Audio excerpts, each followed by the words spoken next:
मसीह के न्याय आसन की, और मैंने कहा मसीह का न्याय आसन केवल विश्वासियों के लिए है। और जब मसीह लोग, विश्वासी लोग प्रभु यीशु के न्याय आसन के सामने खड़े होंगे, ये बेमा है, ये दंड की आज्ञा के लिए नहीं है। It is not for condemnation but it is to assess our services. ये हमारी सेवाओं के मूल्यांकन के लिए और उसके अनुसार विश्वासियों को प्रतिफल देने के लिए है। इसी संदर्भ में मैं कुछ एक बातों को करूंगा। हम दो दृष्टांत देखते हैं जो प्रभु यीशु मसीह ने कहे। पहला जो हमें मिलता है मत्ती रचित सुसमाचार और उसके 25वें अध्याय, उसके 14 पद से लेकर 30 पद तक, और हम इसको तोड़ों के दृष्टांत के रूप में जानते हैं। और इसी के अनुसार इसी के समान एक और दृष्टांत भी है जिसका कि विवरण हमें मिलता है लूका रचित सुसमाचार उसके 19वें अध्याय और उसके 11 पद से लेकर 27 पद तक, जहां पे एक मोहरों का दृष्टांत है। पहले मैं बातचीत करूंगा तोड़ों के दृष्टांत के बारे में, जिसका कि विवरण हमें मत्ती रचित सुसमाचार उसके 25वें अध्याय और उसके 14 पद से लेकर 30 पद तक मिलता है। ऐसा लिखा है कि एक स्वामी है जो दूर देश को गया और जाते समय उसने अपने सेवकों को कुछ तोड़े दिए, और किसी को उसने 5 दिए, किसी को 2 दिए और किसी को 1 दिए, और ये उसने उनकी योग्यताओं के अनुसार दिए कि वो उन तोड़ों का कैसा इस्तेमाल कर सकते हैं, इस बात को जानते हुए। इसी रीति से प्रभु भी हमारे जीवन में कार्य करता है। वो हमारे जीवन में योग्यताओं को रखता है, वरदानों को रखता है, वो हमें मौके देता है समय अपने इच्छा के अनुसार हमारी योग्यताओं को देखते हुए कि हम उनको कैसे इस्तेमाल कर सकते हैं। लेकिन ऐसा लिखा है कि जब वो अपने सफर से लौट कर आता है तब स्वामी दासों से उन तोड़ों का लेखा लेता है कि उन्होंने उन तोड़ों के साथ कैसा व्यवहार किया। सो जिसके पास 5 थे उसने 5 और कमाए, जिसके पास 2 थे उसने 2 और कमाए, और इन दोनों से उसने एक बात को कहा। उसने कहा, हे धन्य और विश्वास योग्य दास, तुम अपने मालिक के आनंद में प्रवेश करो। और उसने कहा, मैं तुम्हें बहुत सी और बातों का अधिकारी बनाऊंगा। लेकिन हम एक और व्यक्ति को देखते हैं जिसको कि निकम्मा दास कहा गया है। इसको केवल 1 तोड़ा मिला था, और ऐसा लिखा है उसने इस 1 तोड़े का इस्तेमाल नहीं किया, लेकिन इस 1 तोड़े को ले जाकर उसने मिट्टी के नीचे दबा दिया। और जब मालिक लौट कर आया तो कहने लगा कि मैं जानता था कि तू दुष्ट दास है, जहां तू बोता नहीं है वहां से भी काटता है, और इसीलिए मैंने उस तोड़े को दबा दिया, कहीं ऐसा ना हो कि मैं उसको इस्तेमाल करूं और व्यर्थ में उसको खो दूं। मालिक उससे गुस्सा हुआ और उससे एक शब्द का उससे कहा, हे दुष्ट और निकम्मे दास। जब परमेश्वर हमें योग्यताएं देते हैं, जब परमेश्वर हमें वरदान देते हैं, जब परमेश्वर हमें मौके देते हैं कुछ कार्य करने के लिए हमारे जीवन में, तो प्रभु हमसे ये भी अपेक्षा करते हैं कि हम उनका इस्तेमाल करें। यदि हम उनका इस्तेमाल नहीं करते तो वो शब्द उन सब के लिए है जो प्रभु यीशु मसीह ने उस व्यक्ति से कहा। उसे केवल निकम्मा दास नहीं कहा, लेकिन उसे कहा, हे दुष्ट और निकम्मे दास। और लिखा है उससे वो छीन लिया गया जो उसके पास था, और केवल इतना ही नहीं, लेकिन वो व्यक्ति सजा का अधिकारी बना। लेकिन वो जिसने 5 कमाए थे उसको वो 1 और तोड़ा भी दे दिया गया। और इस दृष्टांत से हमें ये बात समझ में आती है कि जिसके पास है उसे और दिया जाएगा। जो परमेश्वर की सेवा के लिए तत्पर है, जो परमेश्वर की सेवा के लिए, राज्य के लिए बढ़ोतरी का काम कर रहा है, परमेश्वर उसको और देगा। इसी रीति से हम एक दूसरे दृष्टांत को पढ़ते हैं जो कि लूका रचित सुसमाचार और उसके 19वें अध्याय में है, उसके 11वें पद से लेकर 27वें पद तक। और इस दृष्टांत को मैं पढ़ना चाहूंगा और वहां से कुछ एक बातों को कहना चाहूंगा। यूं तो ये दोनों समान हैं, लगभग एक जैसे नजर आते हैं, लेकिन इनमें फिर भी कुछ बातें भिन्न हैं। लूका रचित सुसमाचार उसका 19वां अध्याय और उसके 11 पद से लेकर 27 पद, यहां पे ऐसा लिखा है, जब वे ये बातें सुन रहे थे तो उसने एक दृष्टांत कहा, इसलिए कि वो यरूशलेम के निकट था और वे समझते थे कि परमेश्वर का राज्य अभी निकट हुआ चाहता है। सो उसने कहा, एक धनी मनुष्य दूर देश को चला ताकि राजपद पाकर फिर आए। और ये प्रभु यीशु मसीह के बारे में है। और उसके शिष्य इस रीति से समझते थे, वचन कहता है कि शायद वो परमेश्वर का राज्य अभी आ जाएगा, परमेश्वर का राज्य तुरंत आने वाला है, और इस रीति से वो सोच रहे थे कि सब बातें तुरंत हो जाएंगी। लेकिन लिखा है कि वो स्वामी गया ताकि राजपद पाकर वापस लौटे। प्रभु यीशु मसीह भी गया है और वो राजाओं की तरह वापस आएगा। एक दिन वो आया इस संसार में और बलिदान होने वाले मेमने की तरह आया, हमारे बीच में था, लेकिन अब वो लौट कर आएगा राजाओं के राजा की तरह। वचन आगे कहता है, सो उसने कहा, एक धनी मनुष्य दूर देश को चला ताकि राजपद पाकर फिर आए, और उसने अपने दासों में से 10 को बुलाकर उन्हें 10 मोहरें दी और उनसे कहा, मेरे लौट आने तक लेन देन करते रहना। यहां पे सबको अलग अलग तोड़े नहीं दिए गए, यहां पर एक विशेष बात है, उसने सबको 10 मोहरें दी, उसने सबको एक समान दिया और उसने कहा, मेरे आने तक लेन देन करते रहना, जब तक कि मैं लौट कर ना आऊं। Keep yourself occupied, keep yourself busy, invest what ever I have given you in the business of the Lord. जो कुछ मैंने तुम्हें समर्पित किया है उससे लेन देन करते रहना, व्यर्थ मत बैठना, खाली मत बैठना, लेकिन इन मोहरों का इस्तेमाल करते रहना। और आगे लिखा है, परंतु उसके नगर के रहने वाले उससे बैर रखते थे और उसके पीछे दूतों के द्वारा कहला भेजा कि हम नहीं चाहते कि वो हम पर राज्य करे। सो यहाँ पे केवल एक ही श्रेणी के लोगों के लिए बात नहीं है, यहाँ पे 2 श्रेणी के लोग हैं। एक वो लोग हैं जो सेवक हैं, जो विश्वासी हैं, जिसको प्रभु ने मोहरे, जिसको स्वामी ने मोहरे दी और कहा लेन देन करते रहना। लेकिन एक दूसरे पक्ष के लोग हैं जो कि स्वामी से घृणा करते हैं, जो उसके ऊपर विश्वास नहीं करते हैं, और वो ये नहीं चाहते कि ये व्यक्ति लौटकर उनके ऊपर राज्य करे, वो उसे घृणा करने वाले लोग हैं। आगे लिखा है, जब वो राजपद पाकर लौट आया तो ऐसा हुआ कि उसने अपने दासों को, जिन्हें रोकड़ दी थी, जिन्हें उसने धन दिया था, अपने पास बुलाया ताकि मालूम करे कि उन्होंने लेन देन से क्या क्या कमाया। तब पहले ने आकर कहा, हे स्वामी, तेरी मोहर से 10 और मोहरें कमाई।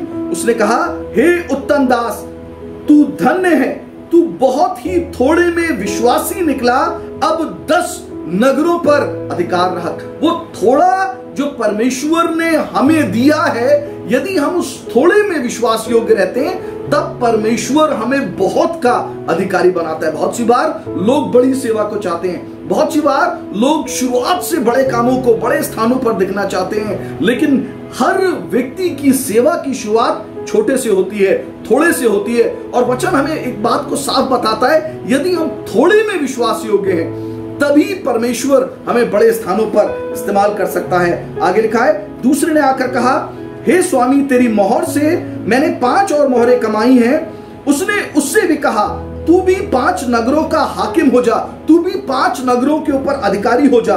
तीसरे ने आकर कहा, हे स्वामी, देख, तेरी मोहर ये है जिसे मैंने अंगोछे में बांध रखी, क्योंकि मैं तुझसे डरता था, इसलिए कि तू कठोर मनुष्य है। जो तूने नहीं रखा उसे उठा लेता है, और जो तूने नहीं बोया उसे काटता है। उसने उससे कहा, हे दुष्ट दास, मैं तेरे ही मुंह से तुझे दोषी ठहराता हूं।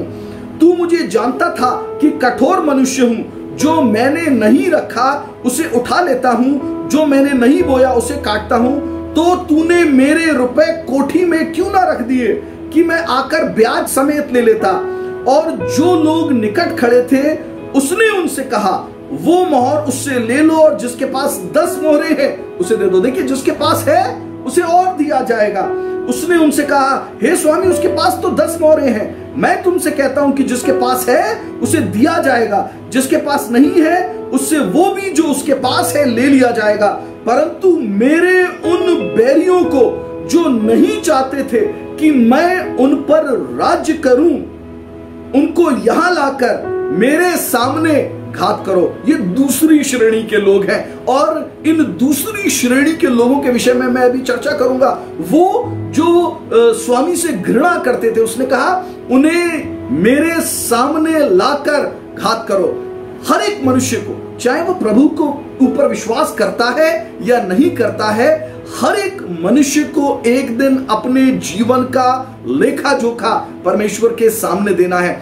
वो जो उसके स्वामित्व को ग्रहण करते हैं और वो जो उसके स्वामित्व को ग्रहण नहीं भी करते हैं। और ऐसा लिखा है, जिन्होंने उसे नहीं ग्रहण किया वो उसके सामने प्रस्तुत किए जाएंगे और वो उन्हें घात करेगा। लेकिन हम इस घड़ी में बातचीत कर रहे हैं मसीह विश्वासियों के न्याय के बारे में, जो कि दंड की आज्ञा के लिए नहीं है लेकिन प्रतिफल देने के लिए है, उनकी सेवा के मूल्यांकन के लिए है। और यहां पर स्वामी आकर उनकी सेवा का मूल्यांकन कर रहा है और उनका लेखा जोखा ले रहा है, उनसे पूछ रहा है वो 10-10 मोहरी जो मैंने दी थी तुमने उनका क्या किया। और ऐसा लिखा हुआ है कि जिन्होंने उस थोड़े को बढ़ाया था, प्रभु ने उनसे कहा विश्वास योग्य दास, और एक विशेष बात उनसे कही, तुम मेरे आनंद में दाखिल हो। और उसी के साथ साथ उसने उनसे कहा, जिसने 10 कही थी, कि तू 10 शहरों के ऊपर अधिकारी हो जा। जिसने 5 कमाई थी उससे कहा तू 5 शहरों के ऊपर अधिकारी हो जा। लेकिन वो जिसने अपनी मोहर को छुपा कर रखा था, उससे स्वामी ने कहा तूने इसको क्यों नहीं सर्राफों को दे दिया, कि कम से कम उनको देने के द्वारा तू उनसे ब्याज उठाने पाता, एक से कम 2 तो करने पाता। लेकिन क्योंकि तूने जो तुझे सौंपा गया था उसे व्यर्थ ठहराया, उसको इस्तेमाल नहीं किया, इसीलिए तू प्रतिफल का अधिकारी नहीं है, तू दंड का अधिकारी है। ये दोनों दृष्टांत जब हम पढ़ते हैं तो कुछ सामान्य बातें हमें यहां पर नजर आती हैं। पहली बात, यदि हम अपने तोड़ों का या वरदानों का इस्तेमाल नहीं करेंगे तो उन्हें खो देंगे। दूसरी बात जो हमें यहां पर समझ में आती है वो ये, जो कि याकूब की पत्री उसका 14वां अध्याय और उसका 17वां पद बताता है, जेम्स चैप्टर 14 वर्स 17, यदि कोई व्यक्ति भला करना जानता है और उसे ना करे तो ये परमेश्वर की दृष्टि में पाप है।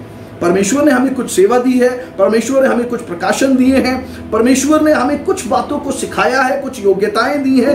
यदि हम उनका इस्तेमाल नहीं करते हैं तो वचन के अनुसार हम परमेश्वर की दृष्टि में पाप करते हैं। और तीसरी और सबसे अहम बात इन 2 दृष्टांतों में जो मुझे नजर आती है वो ये कि इस जीवन काल में जो भी हमारी सेवा है वो ये निर्धारित करती है कि हमारा पद और हमारा प्रभाव अनंत काल में क्या होगा। जो भी मेरी और आपकी सेवा इस जीवन काल में है वो निर्धारित करेगी कि आपका पद, आपकी प्रतिष्ठा, आपका सम्मान, आपके अधिकार और परमेश्वर किस रीति से आपको अनंत काल में अपनी सेवा के लिए इस्तेमाल करेगा। और यही हुआ, जिसके पास 10 थे उससे कहा तू 10 शहरों के ऊपर अधिकारी हो जा, और जिसके पास 5 थे उससे कहा तू 5 शहरों के ऊपर अधिकारी हो जा।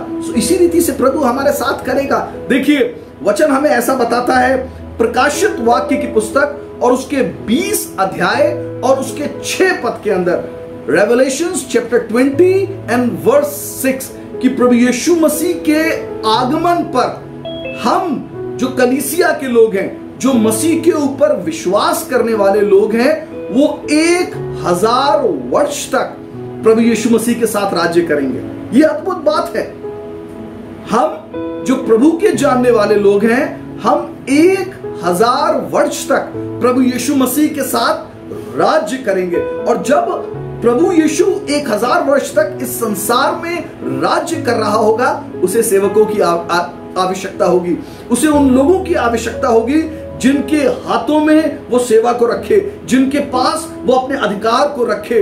और वचन यही कहता है, उसने उससे कहा तू 10 शहरों के ऊपर अधिकारी हो जा, तू 5 शहरों के ऊपर अधिकारी हो जा। यदि हम अपनी सेवा को इस जीवन में रहते हुए विश्वास योग्यता के साथ पूरा करेंगे, वो सबको, चाहे वो थोड़ा हो चाहे वो बहुत हो, विश्वास योग्यता के साथ पूरा करेंगे, तब अनंत काल में प्रभु यीशु मसीह के न्याय सिंहासन के सामने ये बड़ा प्रतिफल हमारे लिए होगा कि हम उसके आनंद के भागीदार होने पाएंगे और हम उसके साथ 1000 वर्ष तक राज्य करेंगे।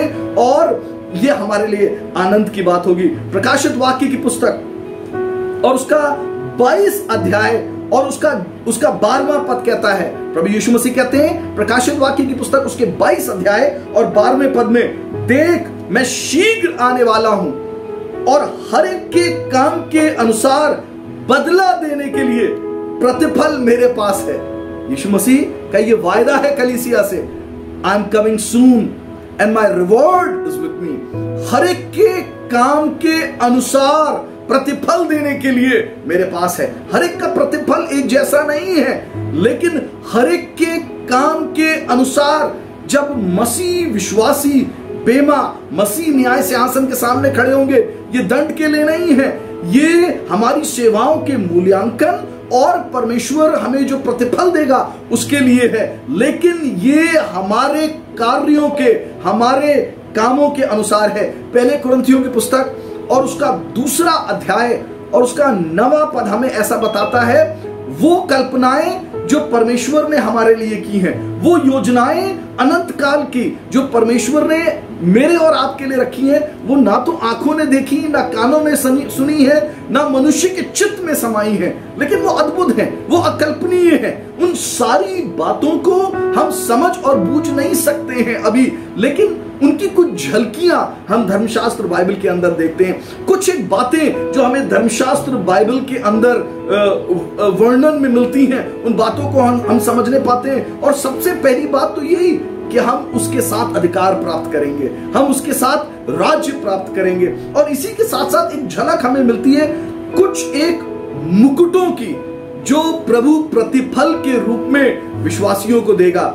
We read about 5 types of crowns which will be given as a reward to the believers। हम 5 विशेष मुकुटों के बारे में पढ़ते हैं धर्मशास्त्र बाइबल के अंदर, जो प्रभु विश्वासियों को, विश्वास योग्य दासों को देगा।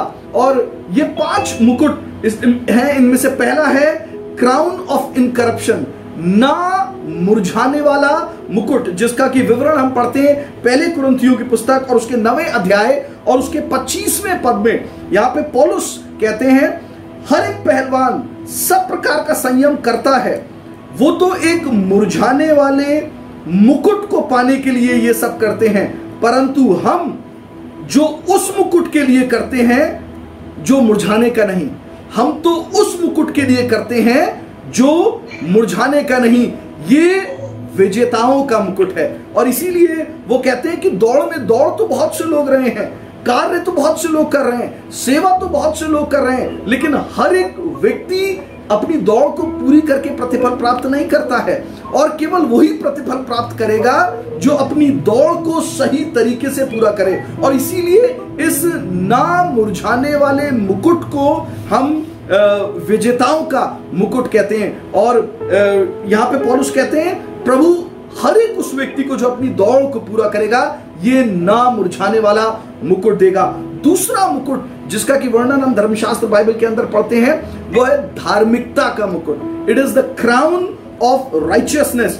2 तिमोथी की पुस्तक और उसका 4था अध्याय, 2 तिमोथी की पुस्तक उसका 4था अध्याय और 8वें पद में, भविष्य में मेरे लिए धर्म का वो मुकुट रखा हुआ है, जिसे प्रभु जो धर्मी और न्यायी है मुझे उस दिन देगा, और मुझे ही नहीं वरन उन सब को भी जो उसके प्रकट होने को प्रिय जानते हैं। ये धार्मिकता का मुकुट है और ये उन लोगों को दिया जाएगा जो परमेश्वर के पुनः आगमन की प्रतीक्षा में स्वयं को पवित्र कर रहे हैं, जो प्रभु यीशु मसीह के द्वितीय आगमन के लिए, उसके पुनः आगमन के उससे भेंट करने के लिए तत्पर हैं, स्वयं को पवित्र रखकर अपने आप को तैयार कर रहे हैं और अपने आप को धर्मी बनाए रखते हैं। क्योंकि बिना धार्मिकता के कोई भी प्रभु को देख नहीं सकता, बिना पवित्रता के कोई भी प्रभु को देखेगा नहीं। और इसीलिए वो लोग जो संयम के साथ, वो लोग जो स्वयं को धर्मी रखते हुए, स्वयं को पवित्र करते हुए प्रभु के आगमन की प्रतीक्षा कर रहे हैं, उसकी बाट जो रहे हैं, उनको लिखा है वचन, ये धार्मिकता का मुकुट दिया जाएगा। तीसरे मुकुट की चर्चा है, वो है क्राउन ऑफ रिजॉइसिंग। ये है आनंद का मुकुट। पहले थिस्सलुनीकियों की पुस्तक 1 Thessalonians chapter 2 and verse 19, भला हमारी आशा या आनंद या बड़ाई का मुकुट क्या है? पौलुस कह रहा है हमारा वो आनंद का मुकुट क्या है?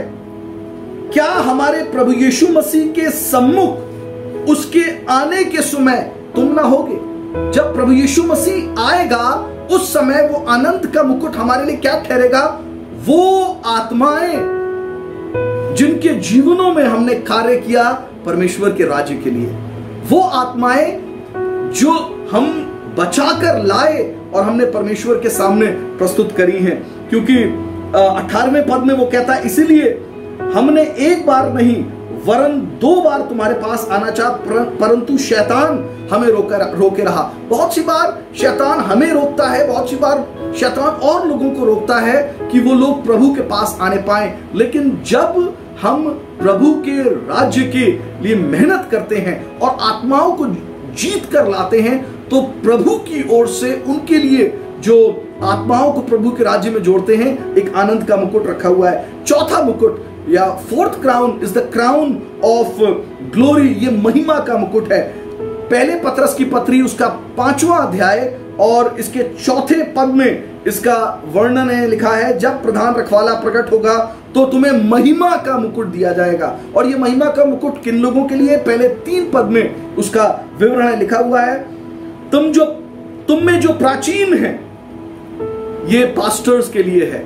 ये महिमा का मुकुट प्रचारकों के लिए है, सेवकों के लिए है, पास्टर्स के लिए है। यहां पे जो शब्द प्राचीन है अंग्रेजी के बाइबल में है प्रेस्बिटर या पास्टर। तुम में जो प्राचीन है उनकी नाई प्राचीन और मसीह के दुखों का गवाह और प्रकट होने वाली महिमा में सहभागी होकर उन्हें यह समझाता हूं कि परमेश्वर के उस झुंड को जो तुम्हारे बीच में है रखवाली करो, और ये दबाव से नहीं परंतु परमेश्वर की इच्छा के अनुसार आनंद से, और नीच कमाई के लिए नहीं पर मन लगाकर, और जो लोग तुम्हें सौंपे गए हैं उन पर अधिकार ना जताओ, वरन झुंड के लिए आदर्श बन जाओ। और जब प्रधान रखवाला प्रकट होगा तो तुम्हें महिमा का मुकुट दिया जाएगा जो मुरझाने का नहीं।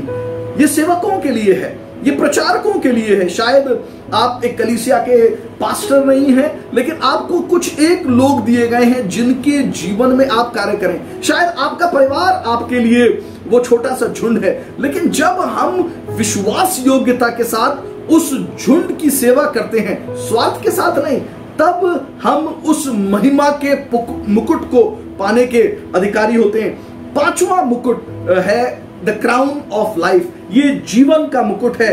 याकूब की पत्री और उसका 1 अध्याय और उसका 12वां पद कहता है, धन्य है वो मनुष्य जो परीक्षा में स्थिर रहता है, क्योंकि वो खरा निकलकर जीवन का मुकुट पाएगा, जिसकी प्रतिज्ञा प्रभु ने अपने प्रेम करने वालों को दी है।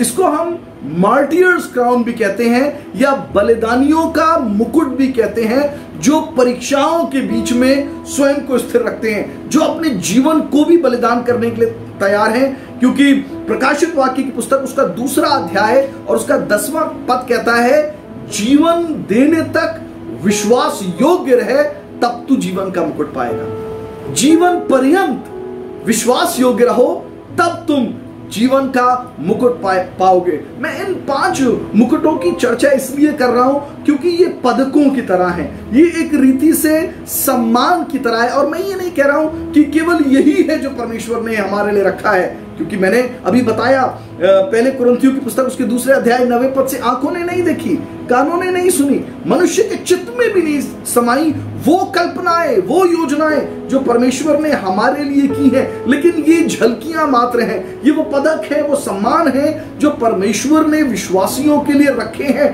ठहराए हैं। ये जीवन का मुकुट, ये महिमा का मुकुट, ये आनंद का मुकुट, ये धार्मिकता का मुकुट और ये विजेताओं का मुकुट जो कि कभी मुरझाने वाला नहीं है। और जब हम इन पदकों या इन सम्मानों की बात करते हैं तो कुछ इन बातों को समझना जरूरी है। और उसमें सबसे पहली वो ये, जैसा कि उत्पत्ति की पुस्तक उसके 15वें अध्याय उसके पहले पद में परमेश्वर ने अब्राहम से कहा, तेरी ढाल और तेरा अत्यंत बड़ा प्रतिफल मैं ही हूं। I am your shield and your exceedingly great reward। यानी कि हमारी दृष्टि जो है वो इन सम्मानों के ऊपर नहीं लगी है, हमारी दृष्टि इन पदकों के ऊपर, इन मुकुटों के ऊपर नहीं लगी है, हमारी दृष्टि तो प्रभु यीशु मसीह के ऊपर लगी है।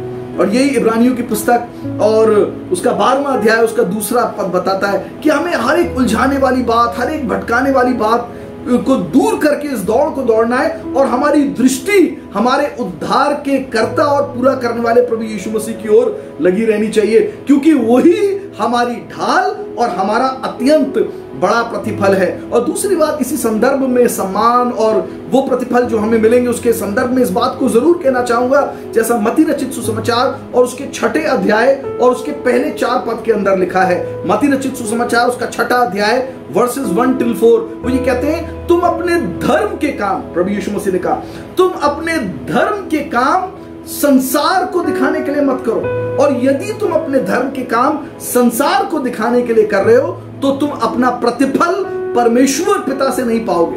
तुम्हारा प्रतिफल तुम्हें ये संसार ही देगा। वो तुम्हारे लिए तालियां बजाएंगे, वो तुम्हें बहुत ऊंचे पर उठाएंगे, लेकिन तुम उस प्रतिफल को जो परमेश्वर ने तुम्हारे लिए स्वर्ग में रखा है खो दोगे। और इसीलिए पिछले सत्र में मैं बात कर रहा था, जब हम परमेश्वर की सेवा करते हैं तब हमें स्वयं का आकलन करके ये जानना जरूरी है कि सेवा का उद्देश्य क्या है। क्या वो संसार में ख्याति प्राप्त करना है? क्या वो संसार में धन अर्जित करना है? क्या वो प्रभावशाली बनना है? सो उद्देश्य बहुत आवश्यक है। प्रभु यीशु मसीह ने कहा, तुम अपने धर्म के कार्यों को मनुष्यों को दिखाने के लिए मत करो, नहीं तो तुम अपने स्वर्गीय पिता से अपनी सेवाओं के किसी भी प्रतिफल को नहीं पाने पाओगे। और पहला यूहन्ना उसका 3 अध्याय और उसके पहले 3 पद बहुत खूबसूरत बात को कहते हैं, देखो पिता ने हमसे कैसा प्रेम किया है कि हम परमेश्वर की संतान कहलाएं, और हम हैं भी। इस कारण संसार हमें नहीं जानता, क्योंकि उसने उसे भी नहीं जाना।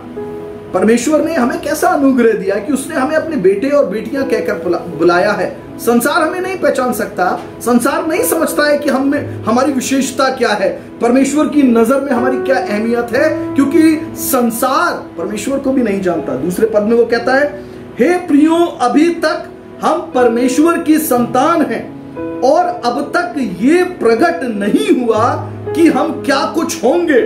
इतना जानते हैं कि जब वो प्रकट होगा तो हम भी उसके समान होंगे, क्योंकि उसे वैसा ही देखेंगे जैसा वो है। अभी मैं इसी बात को कह रहा था, हमें सब कुछ मालूम नहीं है उन सम्मान के बारे में, उन अवार्ड्स, रिवॉर्ड्स, प्रतिफल, मुकुट, सेवाओं के बारे में, जो उन अधिकारों के बारे में जो आने वाले समय के लिए परमेश्वर ने हमारे लिए कल्पनाएं की हैं, सजोई हैं, योजनाएं बनाई हैं। लेकिन हम इतना जरूर जानते हैं कि वो अद्भुत है और वो वैसी ही महिमा की बातें हैं जैसे मसीह की हैं, क्योंकि उसके प्रकट होने पे हम भी उसी के समान हो जाएंगे। अद्भुत है। लेकिन 3 पद वो विशेष बात है जो मैं कहना चाहता हूं। ऐसा लिखा है, और जो कोई उस पर ये आशा रखता है वो अपने आप को वैसा ही पवित्र करता है जैसा यीशु पवित्र है। और जिस किसी के पास ये आशा है मैं उस प्रतिफल का भागीदार हो जाऊं, मैं परमेश्वर की उन अद्भुत योजनाओं का भागीदार हो जाऊं, वचन कहता है वो स्वयं को वैसे ही पवित्र करता है जैसे यीशु भी पवित्र है। और चौथी बात इसी के संदर्भ में, अंतिम बात जो मैं कहना चाहता हूं, वो हमें मिलती है प्रकाशित वाक्य की पुस्तक और उसके 4 अध्याय और उसके 10 और 11 पद के अंदर। और ये अद्भुत बात है कि जब हमें ये सारे सम्मान, हमें वो मुकुट भी मिल जाएंगे जो परमेश्वर विजेताओं को देगा, धर्मियों को देगा, विश्वासियों को देगा, हम उन प्रतिफल का क्या करेंगे? एक चित्र हमें मिलता है प्रकाशित वाक्य की पुस्तक उसके 4 अध्याय उसके 10 और 11 पद के अंदर, और बहुत ही अद्भुत चित्र है। यहां पर ऐसा लिखा है, तब 24 प्राचीन सिंहासन पर बैठने वाले के सामने गिर पड़ेंगे और उसे जो युगानुयुग जीवता है प्रणाम करेंगे। और यह बात है जो मैं कहना चाहता हूं, केवल प्रणाम नहीं करेंगे, लेकिन लिखा है और अपने अपने मुकुट सिंहासन के सामने ये कहते हुए डाल देंगे कि हे हमारे प्रभु और परमेश्वर, तू ही महिमा और आदर और सामर्थ के योग्य है, क्योंकि तू ही ने सब वस्तुएं सृजी हैं और वो ही तेरी ही इच्छा से हैं और सृजी गई हैं। वो ये काम करेंगे, उन्हें मुकुट तो दिए जाएंगे, सम्मान तो दिए जाएंगे, लेकिन जब वो प्रभु के सामने खड़े होंगे तब हम कहेंगे, ओ प्रभु, हम तो इस लायक भी नहीं कि ये मुकुट हमें दिए जाते, हम तो इस लायक नहीं कि हमें ये पदक दिए जाते। और हम अपने पदक, हम अपने मुकुट उठाकर उसके सामने रख देंगे और उसको झुककर दंडवत करेंगे, क्योंकि सारी आदर और महिमा के योग्य वो है। और इसीलिए मैंने कहा, हमारी दृष्टि जो है वो सम्मान के ऊपर नहीं लगी है, हमारी दृष्टि तो हमारे उद्धार के कर्ता और उसको पूरा करने वाले प्रभु यीशु मसीह की ओर लगी है, क्योंकि वही हमारी ढाल और वही हमारा अत्यंत बड़ा प्रतिफल है। सो ये पहला न्याय का आसन है अनंत काल में, जो कि बेमा है, मसीह यीशु का न्याय आसन। ये केवल विश्वासियों के लिए है, लेकिन ये दंड की आज्ञा के लिए नहीं है। It is not for condemnation but it is for rewards. लेकिन ये सेवाओं की मूल्यांकन के लिए और प्रतिफल देने के लिए है। अब हम दूसरे न्याय की ओर जाएंगे और ये है इजराइल का न्याय, जजमेंट ऑफ इजराइल। पहला मसीह विश्वासियों का न्याय एट बेमा, जजमेंट सीट ऑफ क्राइस्ट, और दूसरा इजराइल का न्याय। जब हम इजराइल के बारे में पढ़ते हैं पहले शमूएल की पत्री और उसका 12वां अध्याय, परमेश्वर इजराइल के लिए एक विशेष शब्द को कहते हैं। 12वां अध्याय और उसका 22 पद, यहोवा तो अपने बड़े नाम के कारण अपनी प्रजा इजराइल को ना तजेगा, क्योंकि यहोवा ने तुम्हें अपनी ही इच्छा से अपनी प्रजा बनाया है। परमेश्वर इजराइल के लिए एक विशेष बात को कहते हैं। इजराइल ये अब्राहम की संतान है, परमेश्वर की चुनी हुई जाति, परमेश्वर की चुनी हुई कौम, परमेश्वर के चुने हुए लोग हैं। और इनके विषय में परमेश्वर कहते हैं कि मैं इजराइल को कभी तजूंगा नहीं, मैं याकूब को कभी, याकूब की संतानों को कभी तजूंगा नहीं, क्योंकि मैंने उन्हें अपनी इच्छा से चुना है। सो इजराइल के लोग परमेश्वर के लिए अति प्रिय हैं। और यदि हम इजराइल के विषय में समझें तो इस बात को जानेंगे कि परमेश्वर इजराइलियों को सीधे आशीषित करते हैं। गॉड ब्लेसेस ज्यूज डायरेक्टली, लेकिन अन्य जातियों को परमेश्वर यहूदियों के द्वारा आशीषित करते हैं। यूहन्ना रचित सुसमाचार उसके 4 अध्याय और उसके 22वें पद में प्रभु यीशु मसीह ने यह बात सामरी स्त्री से कही, तुम उसकी सेवा करते हो जिसे तुम जानते नहीं, लेकिन यह समझना जरूरी है कि उद्धार यहूदियों के द्वारा ही है। और आज जिस उद्धार का हम हिस्सा हैं, जिस सैल्वेशन का हम हिस्सा हैं, जो हमें प्राप्त हुआ है प्रभु यीशु मसीह के द्वारा, ये यहूदियों के द्वारा ही प्राप्त हुआ है। सो परमेश्वर जब यहूदियों को आशीषित करते हैं तो वो उन्हें सीधे आशीषित करते हैं, लेकिन जब वो अन्य जातियों को आशीषित करते हैं सो ये आशीषें यहूदियों के माध्यम से आती हैं, इजराइल के माध्यम से आती हैं। लेकिन इसी के साथ एक और बात समझना जरूरी है, जब परमेश्वर अन्य जातियों को दंड देंगे तो वो उनको सीधे दंड देते हैं। गॉड जजेस द जेंटाइल्स डायरेक्टली, लेकिन जब वो यहूदियों को या जब वो इजराइल को दंड देते हैं तब वो अन्य जातियों के माध्यम से इजराइल को दंड देते हैं। वो अन्य जातियों के द्वारा इजराइल या यहूदी प्रजा को दंड की आज्ञा देते हैं। जब हम दूसरे इतिहास की पुस्तक और उसके 36वें अध्याय में जाते हैं, दूसरे इतिहास की पुस्तक और उसके 36वें अध्याय में हम यहां पे इजराइल के ऊपर जो दंड समय की परिधि के अंदर आया उसके विवरण को पढ़ते हैं। दूसरे इतिहास की पुस्तक उसका 36वां अध्याय और उसके 15 से लेकर 21 पद पढ़ रहा हूं। यहां पे ऐसा लिखा है, और उनके पूर्वजों के परमेश्वर यहोवा ने बड़ा यत्न करके अपने दूतों से उनके पास कहला भेजा, क्योंकि वो अपनी प्रजा और अपने धाम पर तरस खाता था, परंतु वे परमेश्वर के दूतों को ठट्ठों में उड़ाते और उसके वचनों को तुच्छ जानते और उसके नबियों की हंसी करते थे। निदान यहोवा अपनी प्रजा पर ऐसा झुंझला उठा कि बचने का कोई उपाय ना रहा। तब उसने उन पर कसदियों के राजा से चढ़ाई करवाई और इसने उनके जवानों को उनके पवित्र भवन ही में तलवार से मरवा डाला, और क्या जवान क्या कुंवारी। और फिर हम इन बातों को आगे पढ़ते चले जाते हैं और हमें पता चलता है कि ये राजा जिसका की वर्णन है वो नबूकदनेस्सर है, वो बेबीलोन का राजा है। ऐसा लिखा है इजराइल के लोगों ने, परमेश्वर की चुनी हुई प्रजा ने, परमेश्वर के चुने हुए लोगों ने परमेश्वर के नबियों की बात को नहीं सुना, परमेश्वर के भविष्यवक्ताओं की उसकी व्यवस्था की बात को नहीं सुना, और तब परमेश्वर ने उन पर समय की परिधि में दंड की आज्ञा को सुनाया। और क्या हुआ, वो बेबीलोन के अधीन हो गए, वो राजा नबूकदनेस्सर के अधीन हो गए। और उसके बाद से वो जब अपने उस वायदे के देश से विस्थापित कर दिए गए, वो कभी भी अपने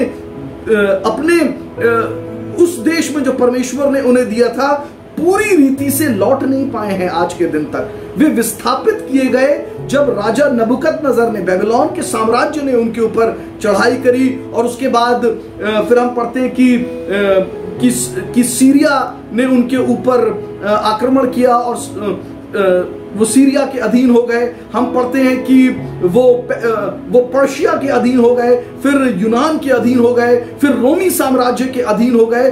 और आपको ये जानकर आश्चर्य होगा कि लगातार 86 साम्राज्यों, 86 रूलर्स ने, 86 साम्राज्यों या शासकों ने यरूशलेम के ऊपर अधिकार को रखा है। लेकिन इजरायली स्वयं अपने उस देश के ऊपर जो परमेश्वर ने उन्हें वायदे के देश के ऊपर के रूप में दिया था, पूरी तरह से प्रभुता नहीं रखने पाए। उसके बाद ये 1948 में हुआ, 1948 में हुआ कि इजरायली उस प्रांत में लौट कर आए हैं और उसके एक छोटे से ही भाग में, पूरे वायदे के देश में नहीं, एक छोटे से हिस्से में जो उन्हें वापस दिया गया है इजराइल देश के रूप में सेकेंड वर्ल्ड वॉर के बाद इन 1948। और आपको जानकर यह हैरानी होगी कि इन हजारों वर्षों में, इन सैकड़ों वर्षों में दुनिया के मानचित्र पर इजराइल नाम का कोई देश था ही नहीं 1948 से पहले। 1948 में इजराइल का उदय हुआ। और जब हम मत्ती रचित सुसमाचार और उसके 24वें अध्याय और 32 और 33 पद को पढ़ेंगे, वहां पे प्रभु यीशु मसीह अंत समय के चिन्हों के बारे में कहते हैं। और वो कहते हैं, जब तुम अंजीर पे नई कोपलें आती देखो तब समझ लेना कि वो वक्त अब निकट है, वो समय अब, अंत का समय अब आ गया। और जब आप अंजीर के पेड़ के बारे में समझें, it is always symbolized as the nation of Israel. इसकी उपमा हमेशा इजराइल के देश से दी गई है। और इजराइल देश का उदय 1948 में हुआ, यानी कि हिंदुस्तान की आजादी से भी एक वर्ष के बाद। और जब 1948 में इजराइल देश की स्थापना हो गई, यह समझा गया है मसीह विश्वासियों के बीच में कि अब हम अंत समय में प्रवेश कर चुके हैं। और वो घटनाएं जिनका की विवरण हम प्रकाशित वाक्य में पढ़ते हैं, जो अंत समय की घटनाएं हैं, उनमें से बहुत सी घटनाएं तेजी के साथ अब विश्व के भूमंडल पर होंगी। और उनमें से बहुत सी बातों को हमने होता हुआ भी देखा है, जिसमें से उदाहरण के तौर पर अभी तक इजराइल की राजधानी तेल अवीव थी। पूरी दुनिया में अगर हम कहते थे इजराइल की राजधानी क्या है, तो वो तेल अवीव है। परमेश्वर ने जिस शहर को इजराइल की राजधानी ठहराया था वो यरूशलेम है। लेकिन ये 2019 में हुआ कि तेल अवीव से यरूशलेम को अब इजराइल की राजधानी कहा गया। और इसमें पहला कदम, इसमें सहायता करने के लिए डोनाल्ड ट्रंप या अमेरिका ने एक बड़ा कदम उठाया है। हम बहुत सी बातों को, बहुत सी परिस्थितियों को इजराइल के अंदर और इजराइल से संबंध रखने वाले देशों में होता हुआ देखते हैं। मैंने बताया कि परमेश्वर ने न्याय किया समय की परिधि के अंदर इजराइल के साथ, क्योंकि उन्होंने परमेश्वर की आज्ञाओं का उल्लंघन किया। लेकिन परमेश्वर ने उनके लिए एक अंतिम न्याय ठहराया है, एक वो काल, वो समय जब परमेश्वर उनका अनंत न्याय करेगा, उनका अंतिम न्याय करेगा। और इसका विवरण हम प्रकाशित वाक्य की बहुत से स्थानों में पाते हैं, लेकिन मैं पढ़ रहा हूं यिर्मयाह नबी की पुस्तक और उसका 30 अध्याय और उसके 3 पद से लेकर 11 पद तक। यिर्मयाह नबी की पुस्तक उसका 30 अध्याय और उसके 3 पद से लेकर 11 पद तक ये इज़राइल के पुनः स्थापना और इज़राइल के अंतिम न्याय के विषय में बताते हैं। यिर्मयाह 30 उसका 3 पद से लेकर 11 पद। क्योंकि यहोवा की ये वाणी है, ऐसे दिन आते हैं कि मैं अपने इज़राइली और यहूदी प्रजा को बंधुआई से लौटा लाऊंगा और जो देश मैंने उनके पितरों को दिया था उनमें उन्हें फेर लाऊंगा और वे फिर उसके अधिकारी होंगे। यहोवा का यही वचन है। देखिए, आप कहेंगे जब यीशु मसीह आया तो वो इज़राइल देश में ही तो आया था, लेकिन आपको ये जानकर हैरानी होगी कि उस समय यहूदी इज़राइल के अधिकारी नहीं थे। रोमी साम्राज्य इज़राइल का अधिकारी था।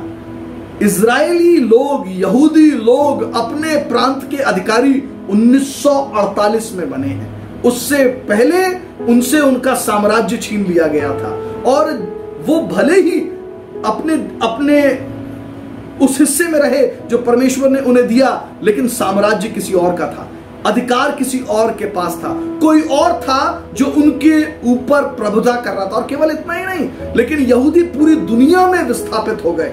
लेकिन 1948 के बाद से यहूदी या इज़राइल के लोग वापस इज़राइल की तरफ लौटे हैं। हिंदुस्तान के अंदर बहुत इज़राइली थे, बहुत यहूदी थे, लेकिन 1948 के बाद धीरे धीरे यहूदियों ने वापस लौटना शुरू किया है। आगे मैं पदों को पढ़ रहा हूं 4 पद से। जो वचन यहोवा ने इज़राइलियों और यहूदियों के विषय में कहे थे वे ये हैं। यहोवा यूं कहता है, थरथरा देने वाला शब्द सुनाई दे रहा है, शांति नहीं भय ही का। पूछो तो भला और देखो, क्या पुरुष को भी कहीं जनने की पीड़ा उठती है? फिर क्या कारण है कि सब पुरुष जच्चा की नाई अपनी कमर अपने हाथों से दबाए हुए देख पड़ते हैं? क्यों सबके सब मुख फीके रंग के हो गए हैं? हाय हाय, वो दिन क्या ही भारी होगा, उसके समान और कोई दिन नहीं। ये याकूब के संकट का समय होगा। रेवलेशंस में इस वर्ड को कहा गया है, this is the time of great tribulation.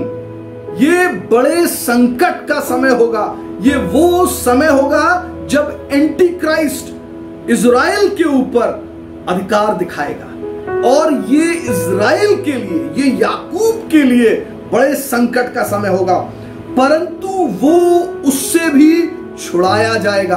और ये बड़े संकट का समय, this time of great tribulation is considered to be the last judgment of Israel. ये इज़राइल का अंतिम न्याय होगा बड़े संकट के समय। आगे लिखा है, लेकिन परमेश्वर इस बड़े संकट में से भी याकूब को छुड़ाएगा, यहूदियों को, इज़राइल को छुड़ाएगा। और सेनाओं की यहोवा की ये वाणी है कि उस दिन मैं उसका रखा हुआ जुआ तुम्हारी गर्दन पे से तोड़ दूंगा और तुम्हारे बंधनों को टुकड़े टुकड़े कर डालूंगा और परदेसी फिर उनसे अपनी सेवा ना कराने पाएंगे। मैंने आपसे कहा 86 साम्राज्यों ने, 86 शासकों ने इज़राइल के ऊपर, यरूशलेम के ऊपर राज्य किया, लेकिन लिखा है फिर इस बड़े संकट, इस अंतिम न्याय के बाद कोई भी परदेसी यहूदियों के ऊपर राज्य नहीं करने पाएंगे, परंतु वे अपने परमेश्वर यहोवा और अपने राजा दाऊद की सेवा करेंगे, जिसको मैंने उन पर राज्य करने के लिए ठहराया है। ये बड़े संकट का समय इज़राइल का अंतिम न्याय होगा और परमेश्वर का उद्देश्य इज़राइल के लिए इस बड़े संकट में उन्हें नाश करना नहीं है, लेकिन उन्हें एक और मौका देना है कि वे मन फिराएं।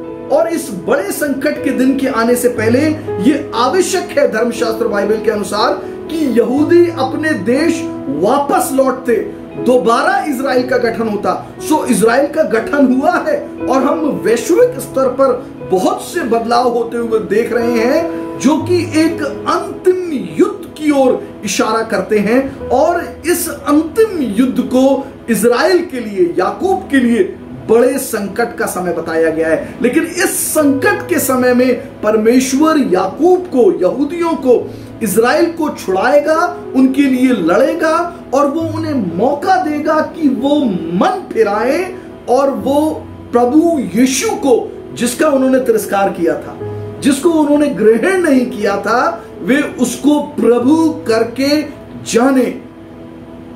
ये इज़राइल का अंतिम न्याय है। और इसी के साथ साथ हम तीसरे न्याय की ओर जाएंगे। और उससे पहले जहां पे जिन पदों को मैं अभी पढ़ रहा था, यिर्मयाह नबी की पुस्तक और उसके 30 अध्याय से उसके 10 से लेकर 12 पद भी पढ़ूंगा। यहां पे ऐसा लिखा है, इसलिए हे मेरे दास याकूब, तेरे लिए यहोवा की ये वाणी है, मत डर, हे इज़राइल विस्मित ना हो, क्योंकि मैं दूर देश से तुझे और तेरे वंश को बंधुआई के देश से छुड़ा ले आऊंगा। तब याकूब लौटकर चैन और सुख से रहेगा और कोई उसको डराने ना पाएगा। देखिए, ये आज के दिन तक पूरा नहीं हुआ है। आज के दिन तक इज़राइल चैन और सुख से नहीं बैठा है। अभी कुछ दिनों पहले आपको मालूम होगा, लेबनान के अंदर एक बड़ा धमाका हुआ और ये देश योजना बना रहा था इज़राइल के ऊपर चढ़ाई करने के लिए, लेकिन एक अद्भुत घटना हुई और वो सब सामग्री जो उन्होंने शायद इज़राइल के विरोध में, उनके अगेंस्ट यूज करने के लिए इकट्ठा की थी, वो उनके लिए ही विनाशकारी साबित हुई। और फिर हम आगे पढ़ते हैं 11वें और 12वें पद में, और इन पदों को पढ़ने के साथ ही हम तीसरे न्याय की ओर आ जाएंगे, जो कि देशों का न्याय है। और 11वां पद कहता है, क्योंकि यहोवा की ये वाणी है, तुम्हारा उद्धार करने के लिए मैं तुम्हारे संग हूं, इसलिए मैं उन सब जातियों का अंत कर डालूंगा जिनमें मैंने उन्हें तितर बितर किया है, परंतु तुम्हारा अंत ना करूंगा और तुम्हें किसी प्रकार से निर्दोष न ठहराऊंगा। परमेश्वर ये नहीं कह रहा कि मैं तुम्हें निर्दोष नहीं ठहराऊंगा, हां, मैं तुम्हारा न्याय करूंगा उन जातियों के बीच में जहां पे मैंने तुम्हें तितर बितर किया, लेकिन मैं तुम्हें नाश नहीं होने दूंगा। और ये ग्रेट ट्रिब्यूलेशन या बड़े संकट का समय है, लेकिन इसी के साथ साथ हम पाते हैं कि ग्रेट ट्रिब्यूलेशन या बड़े संकट के अंत में एक बड़ा युद्ध होगा, जिसको कि हम आर्मागेड्डन के नाम से जानते हैं, आर्मागेड्डन के नाम से जानते हैं। और ये समय वो होगा जब परमेश्वर इज़राइल के पक्ष में लड़ेगा और देशों का न्याय करेगा। उन सब देशों को जो इज़राइल के विरोध में हैं, जो परमेश्वर के विरोध में हैं, वो उनका न्याय करेगा। सो देशों का न्याय, ग्रेट ट्रिब्यूलेशन, बड़े संकट के समय के अंत में आर्मागेड्डन के युद्ध में होगा। कुछ एक पदों को मैं पढ़ूंगा, योएल नबी की पुस्तक और उसके 3 अध्याय और पहले 2 पद। योएल नबी की पुस्तक, उसका 3 अध्याय और पहले 2 पद, ऐसा लिखा है, क्योंकि सुनो, जिन दिनों में और जिस समय में मैं यहूदा और यरूशलेम के वासियों को बंधुआई से लौटा ले आऊंगा। देखिए, अभी हम इज़राइल के उनके अपने प्रांत में लौटने की बात कर रहे हैं, और ये वही कह रहा है, ये उन दिनों में होगा। उस समय मैं सब जातियों को इकट्ठी करके यहोशापात की तराई में ले जाऊंगा और वहां उनके साथ अपनी प्रजा अर्थात अपने निज भाग इज़राइल के विषय में, जिसे उन्होंने अन्य जातियों में तितर बितर करके मेरे देश को बांट लिया है, उनसे मुकदमा लड़ूंगा। परमेश्वर कहता है, मैं उन सब देशों को जिन्होंने मेरे निज प्रजा इज़राइल को तितर बितर किया, उनके विरोध में काम किया है, उनको इस घाटी में, इस तराई में, जिसका कि नाम यहोशापात की तराई है, इकट्ठा करूंगा। और शब्द कहता है, मैं मुकदमा लड़ूंगा, यानी कि आई विल जज देम। यदि आप यहोशापात शब्द के अर्थ को जाने तो यह है द लॉर्ड जजेस। यहोशापात मीन्स द लॉर्ड जजेस, परमेश्वर न्याय करता है। सो जिस तराई की यह बात हो रही है, यहोशापात की तराई, असल में इसका अर्थ है न्याय की तराई। This is the valley of judgment where the battle of Armageddon is going to be fought, जहां पे अर्मगिद्दोन का युद्ध लड़ा जाएगा, क्योंकि परमेश्वर न्यायी परमेश्वर है और वो इजराइल का न्याय बड़े संकट के, बड़े क्लेश के दिनों में कर देने के बाद जब वे पश्चाताप कर चुकेंगे, वो इनके पक्ष में लड़ेगा और उन सब से मुकदमा लड़ेगा जो उनके विरोध में लड़े थे, जो इजराइल के विरोध में लड़े थे, जिन्होंने परमेश्वर को कभी ग्रहण नहीं किया। जैसा कि अभी मैं उन मोहरों के दृष्टांत में कह रहा था, वो सब जिन्होंने स्वामी को ग्रहण नहीं करना चाहा, वो उनसे कहेगा उन्हें मेरे सामने लाओ और उन्हें मेरे सामने घात करो। सो वो देशों का न्याय करेगा यहोशापात की तराई के अंदर। जब आप यहोशापात की तराई के शब्द को सुने तो समझ लें ये न्याय की तराई है। It is the valley of judgment where the judgment of nations will take place. इसी अध्याय के मैं 12 और 14 पद को भी पढ़ रहा हूं। योएल नबी की पुस्तक 3 अध्याय 12 पद और फिर 14 पद को मैं पढ़ूंगा। यहां पे ऐसा लिखा है 12वें पद में, जाति जाति के लोग उभर कर चढ़ जाएं और यहोशापात की तराई में जाएं, क्योंकि वहां मैं चारों ओर की सारी जातियों का न्याय करने के लिए बैठूंगा। परमेश्वर देशों का न्याय यहोशापात की वादी में करेगा। In the valley of Armageddon, during the battle of Armageddon। और 14वां पद कहता है, निपटारे की तराई में भीड़ की भीड़ है, क्योंकि निपटारे की तराई में यहोवा का दिन निकट है। इसको एक और शब्द दिया गया है। यहोशापात की तराई न्याय की तराई तो है, लेकिन एक शब्द लिखा है निपटारे की तराई। अंग्रेजी की बाइबल कहती है it is also a valley of decision. ये चुनाव करने की तराई भी है। एक समय ऐसा आएगा जब दुनिया के हर देश को यह चुनाव करना होगा कि हम किस पक्ष में खड़े हैं।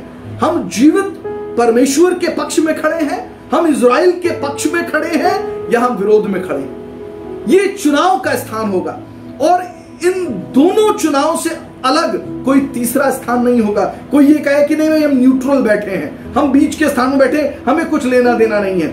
एक ऐसा समय आएगा जब परमेश्वर सारे देशों को घेर कर इस स्थान में ले आएगा जहां पे they will have to make a decision. और ये न्याय का स्थान है, ये अनंत न्याय के विषय में है, जहां परमेश्वर देशों का न्याय करेगा। सो देशों को, राज्यों को, जातियों को, स्वयं को तैयार करना है। यह समझना है कि हम किसके पक्ष में खड़े हैं। क्या हम परमेश्वर की जाति, क्या हम परमेश्वर के वचन या परमेश्वर के पक्ष में खड़े हैं, या हम उनके विरोध में खड़े हैं। चौथा और अंतिम न्याय जो कि मेरे आज के इस अध्ययन का आखिरी भाग है, वो है व्हाइट थ्रोन जजमेंट सीट, श्वेत सिंहासन के समक्ष न्याय।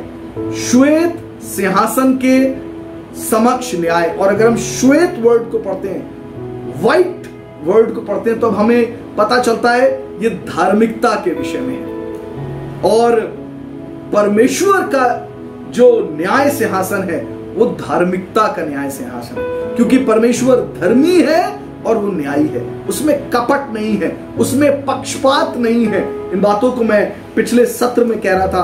प्रकाशित वाक्य की पुस्तक और उसका 20 अध्याय और उसके 11 पद से लेकर 15 पद तक इसका विवरण हम पढ़ेंगे। प्रकाशित वाक्य की पुस्तक उसका 20 अध्याय और उसके 11 पद से लेकर 15 पद तक। फिर मैंने एक बड़ा श्वेत सिंहासन और जो उस पर बैठा हुआ है देखा, जिसके सामने से पृथ्वी और आकाश भाग गए और उनके लिए जगह ना मिली।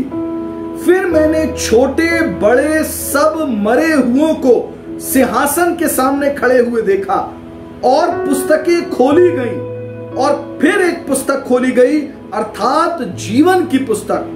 और जैसे उन पुस्तकों में लिखा हुआ था उनके कामों के अनुसार मरे हुओं का न्याय किया गया, और समुद्र ने उन मरे हुओं को जो उसमें थे दे दिया, और मृत्यु और अधोलोक ने उन मरे हुओं को जो उनमें थे दे दिया, और उनमें से हर एक के कामों के अनुसार उनका न्याय किया गया। और मृत्यु और अधोलोक आग की झील में डाले गए।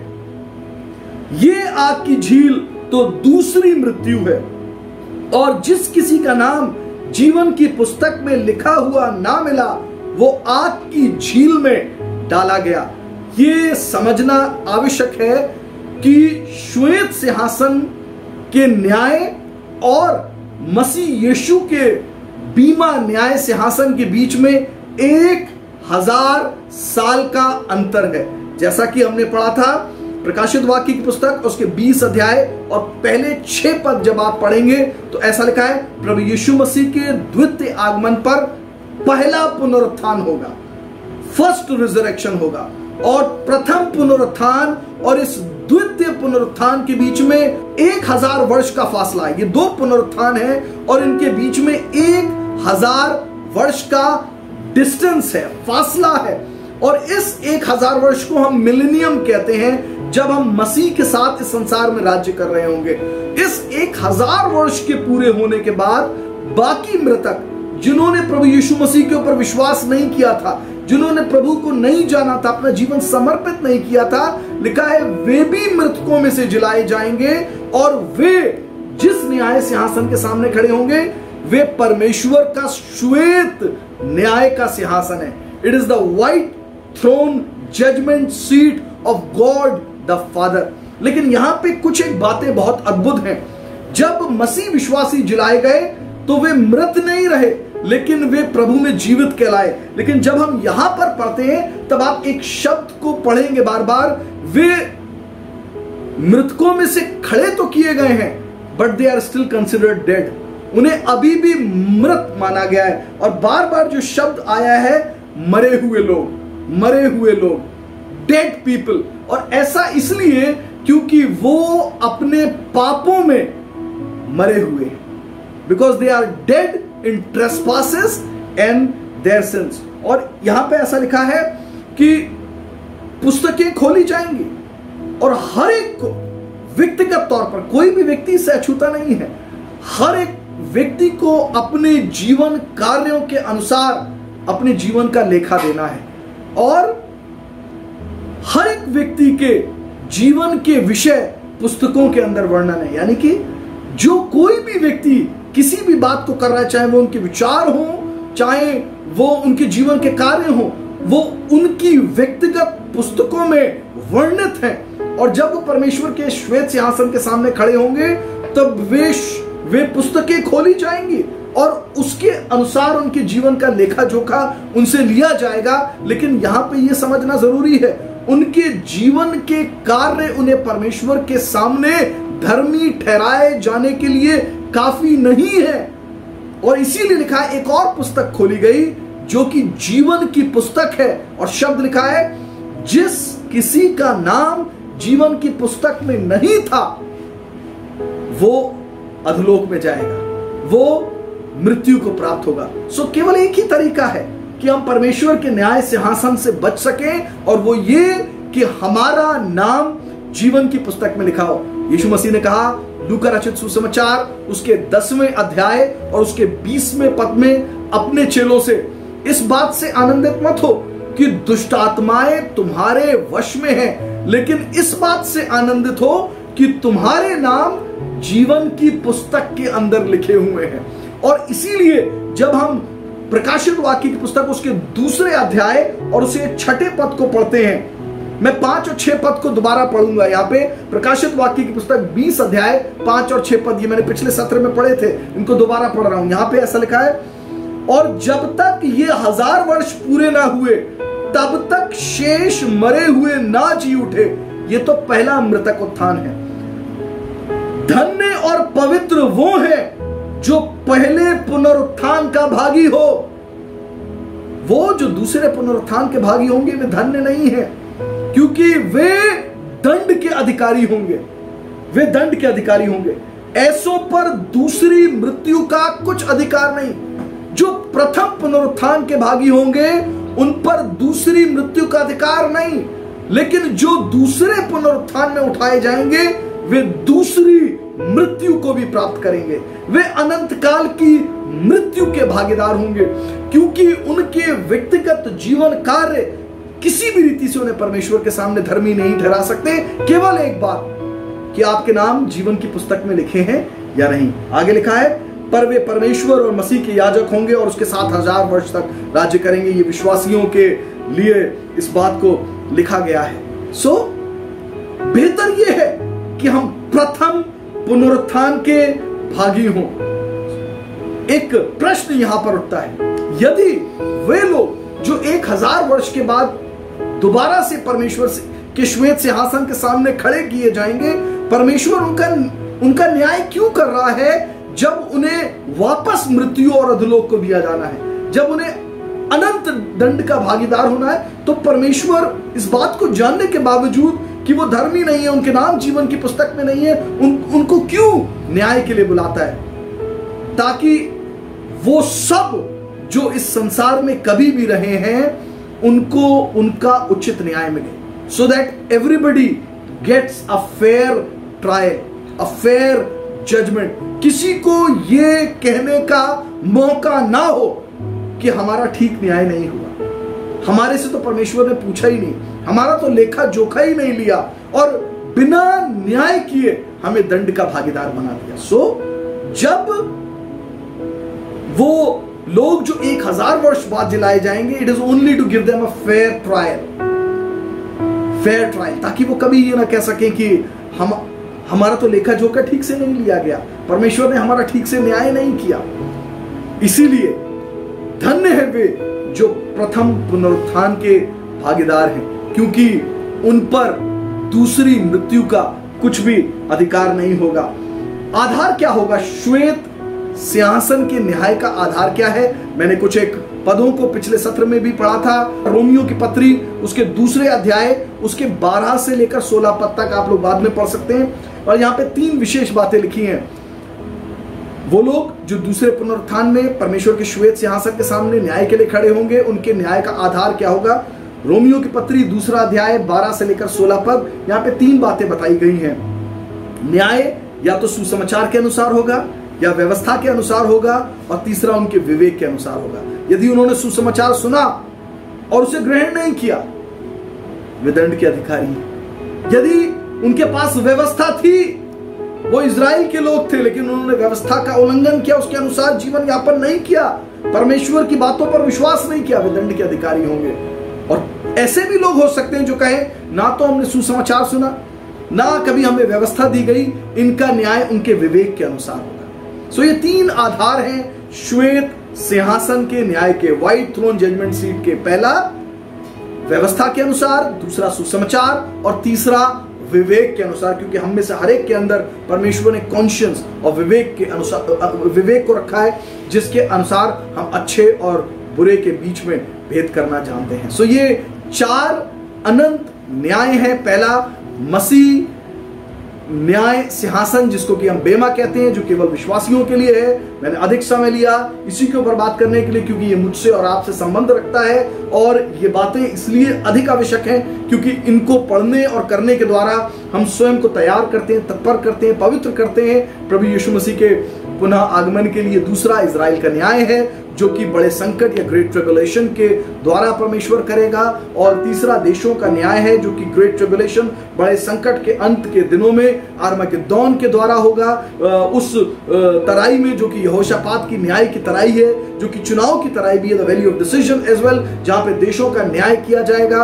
और चौथा और अंतिम है व्हाइट थ्रोन जजमेंट सीट, परमेश्वर के श्वेत सिंहासन का न्याय।